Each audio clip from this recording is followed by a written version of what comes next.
السلام عليكم ورحمة الله وبركاته. أسعد الله أوقاتكم بكل خير وسعادة ونعيم الدارين الدنيا والآخرة. كل عام وحضراتكم بخير وفي سعادة إن شاء الله، ورمضان كريم على الجميع. في الحقيقة ما كنتش هطلع بفيديوهات تانية، ولكن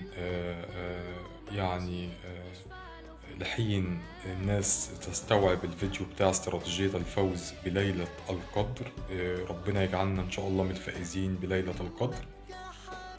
ولكن جالي اتصال هاتفيا صباح أمس من أستاذة قيمة وقامة كبيرة جدا، وهذا الاتصال أسعدني بمعنى الكلمة، وأشادت بالفيديوهات وقالت بهذا اللفظ: لقد لامستني هذه الفيديوهات وساعدتني أيضا في بعض النقاط،